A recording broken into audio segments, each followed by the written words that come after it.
প্ল্যানবিহীন যতগুলো বিল্ডিং উঠছে প্রত্যেকটাই আপনার ঝুঁকির ভিতরে আছে। আর যদি আমরা আগে সচেতন হতাম, আমরা যদি বিল্ডিং কোড এবং ভূমিকম্প সহনীয় যদি বিল্ডিং নির্মাণ করতাম, তাহলে হয়তো আমাদের এই যতগুলো প্রাণ গেছে এই প্রাণগুলো যেত না। আমরা অনুন্নত দেশ, আমাদের এই দেশে যেভাবে ভূমিকম্প শুরু হয়েছে এই মোকাবিলা করার মতন আমাদের রাষ্ট্রীয় ক্যাপাসিটি কতটুকু আছে আমরা এটা বোধগম্য নয়। ভূমিকম্প এটার জন্য আমরা মানুষই দায়ী, কারণ হচ্ছে আমরা অপরিকল্পিত অবকাঠামো গড়ে তুলি যার একটি প্রভাব। আসলে প্ল্যান ছাড়া কোনো বাড়িটারি করাও ঠিক না। বাংলাদেশে এরকমের ভূমিকম্প আর হয় নাই, আমি আর দেখি নাই আমার বয়সে।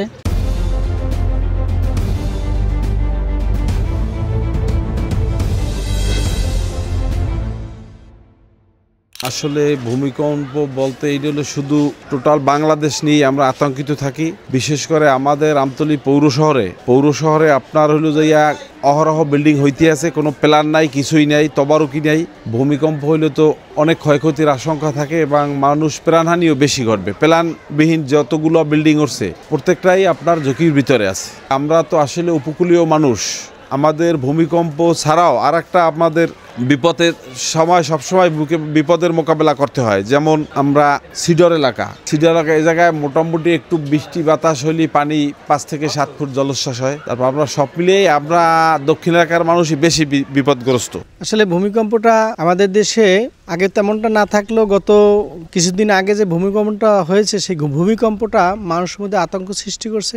মানুষকে নূতন করে ভাবার একটা বিষয় সামনে এসে দাঁড়িয়েছে। কারণ আগে মানুষ ভূমিকম্প নিয়ে তেমন ভাবনা ছিল না, যেমন আমরা সচেতন ছিলাম না। আমাদেরকে এখন সচেতন করার একটা সময় এসেছে। এক সময় এই যে তো শহর অঞ্চল বলেন, গ্রাম অঞ্চল বলেন, যদিও ঝুঁকিটা গ্রাম অঞ্চলে কম, শহর অঞ্চলে বেশি, আমরা সেই ভূমিকম্প নিরোধ কোনো বিল্ডিং তৈরি করতাম না। কিন্তু এখন সময় এসেছে আমাদের এটা নিয়ে ভাবার, কারণ ভূমিকম্প নিরোধ যদি বিল্ডিং তৈরি করা না হয় তাহলে আমরা একসময় বড় বিপদের সম্মুখীন হব। এই যেমন সেদিন এই ভূমিকম্পে অনেকগুলো প্রাণ গেল।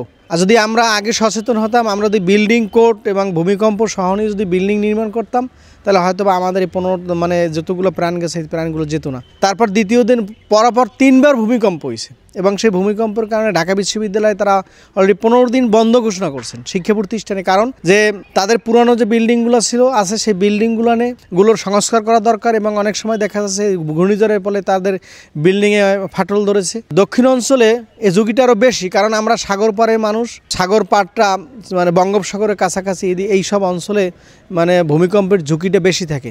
সেদিন যেন ভূমিকম্প হইলো, আমি একটা বিল্ডিংয়ে বসবাস করি, আমি মনে করছি যে আমাকে নিয়ে দোলতেছে। পরিবারের মধ্যে একটা আতঙ্ক সৃষ্টি হয়ে গেছে। আমার পরিবারের লোকজন সব দৌড়িয়ে বাহিরে চলে গেছে। ভূমিকম্প নিয়ে আমরা আতঙ্কে অবশ্যই আছি, যেহেতু আমাদের এই দেশে যে টানা তৃতীয়বার অর্জন করেছে দেশের সেরা সুপার ব্র্যান্ড স্বীকৃতি বসুন্ধরা টিস্যু।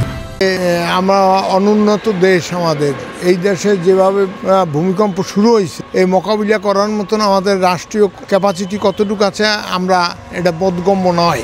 তবে আমরা শুধু ভূমিকম্প না, আরও অনেক কিছু নিয়ে আমরা আশঙ্কার মধ্যে আছি। বাংলাদেশ এমনিতে অনুন্নত কান্ট্রি, তার ভিতরে ভূমিকম্প একটি এখন বড় আকারে একটি ধস ক্ষতি দেশের জন্য, যার ফলে আমাদের দেশ ব্যাপক ক্ষয়ক্ষতির সম্মুখীন হচ্ছে। ইতিপূর্বে ঢাকা ইউনিভার্সিটিতে যারা আবাসিক হলে থাকতো সেখান থেকে হল ছাড়ার জন্য গতকালকে সরকার একটি গাইডলাইন দিয়ে দিয়েছেন এবং এর মধ্যে ছাত্ররা হল ছাড়তে বাধ্য হয়েছে। কিন্তু এই যে প্রাকৃতিক দুর্যোগ, এই দুর্যোগের ফলে আমরা এই উপকূলের মানুষ তো এমনিই বিভিন্ন সময় সমস্যার সম্মুখীন হই, তার ফলে ভূমিকম্প এটার জন্য আমরা মানুষই দায়ী, কারণ হচ্ছে আমরা অপরিকল্পিত অবকাঠামো গড়ে তুলি যার একটি প্রভাব আমাদের জনজীবনে একটি এখন ব্যাপক আকারে মহামারীর আকারে ধারণ করতেছে। আমরা যদি যার নিজ নিজ অবস্থান থেকে সোচ্চার হই তাহলে এই দুর্যোগ থেকে নিজেদেরকে পরিত্রাণ করা সম্ভব।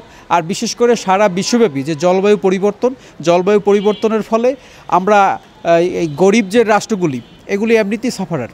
যে ভূমিকম্পটা হয়ে গেছে এটা নিয়ে আসলে জনমনে অনেক আতঙ্ক এবং যে ক্ষয়ক্ষতি বা মানুষ মারা গেছে, আসলে বড় ধরনের একটা ভূমিকম্প হয়েছে যেটা অনাকাঙ্ক্ষিত এবং আমরা এটা আশা করি নাই। যে ক্ষয়ক্ষতির যে পরিমাণ যেটা দেখলাম তাতে এই যে আনপ্ল্যানিং করে যে বাড়িগুলো করা আছে সেগুলো তো সে বাড়িগুলো হেলে গেছে বা কোনোটা ভেঙে পড়েছে এরকম। আসলে প্ল্যান ছাড়া কোনো বাড়িটারি করাও ঠিক না। ভূমিকম্প তো আসলে কিছু কিছুদিন আগে একটা হয়ে গেছে। তো এই ভূমিকম্প অনেক আতঙ্কর বিষয় একটা। তো ভূমিকম্প অনেকই হয় বাংলাদেশে, কিন্তু এরকমের ভূমিকম্প আর হয় নাই।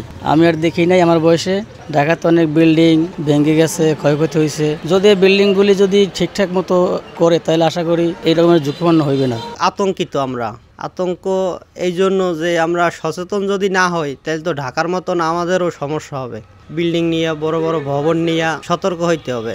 তো আসলে ভূমিকম্প সহ এই ধরনের যে দুর্যোগ, এটা মূলত আল্লাহ প্রদত্ত এবং প্রাকৃতিক এক বিশাল দুর্যোগ। তো পূর্ব থেকেই যতটুকু আমার এরকম ধারণা, পূর্ব থেকেই আমাদের এই ঢাকা এবং বাংলাদেশকে এই ভূমিকম্প প্রবণ এলাকা হিসেবে আমাদের দেশের যারা এরকম জিওলজিস্ট আছেন বা বিজ্ঞানী আছেন ওনারা সতর্ক করেছেন। কিন্তু আমাদের ভিতরে ওই ধরনের জাপান সহ বা যে সমস্ত এলাকায় ভূমিকম্প প্রবণ এলাকা, তাদের মতো সেরকম আমাদের মানুষজন সচেতন না। পৌরসভাগুলোও সেভাবে গড়ে তোলা হয় নাই, মিউনিসিপ্যালিটিগুলোও সেভাবে গড়ে তোলা হয় নাই, যার জন্য এখন আমরা তো ভয়াবহ বিপর্যয়ের সম্মুখীন হয়ে যেতে পারি যে কোনো সময়। কারণ ঢাকাকে যেভাবে নাড়া দিয়ে গেছে এবছর, নরসিংদী সহ বাংলাদেশকে যেভাবে নাড়া দিয়ে গেছে, তাতে আমার মনে হয় ঢাকার মানুষ থাকতে চাবে না। পুরান ঢাকা সহ এখন আমার মনে হয় যে তারা গ্রামান্তরে এখন সনের ঘর হলো, এরকম খড়ের ঘর হলো, সেখানে জীবন বাঁচানোর জন্য মানুষ চিন্তা করবে, বিকল্প চিন্তা করবে। কারণ দালান কোঠার ভিতরে যদি উপযুক্ত প্রোটেকশন না থাকে বা উপযুক্ত ব্যবস্থা না থাকে, তাহলে মানুষ কিভাবে ঘুমায়, ছাদের তলে কিভাবে ঘুমায়? হ্যাঁ, হায়াত মওয়াত যদিও আল্লাহ তাআলার হাতে, কিন্তু মানুষ তো অসাবধান হতে পারে না, মানুষকে সাবধান হওয়া প্রয়োজন আছে। এই জন্য আমার মনে হয় যে নগর পরিকল্পনা নতুনভাবে চিন্তাভাবনা করার প্রয়োজন আছে। এখন নগর করলেই হবে না, নগরের জন্য যে ব্যবস্থা, সুব্যবস্থা, সেটা গ্রহণ করা প্রয়োজন আছে।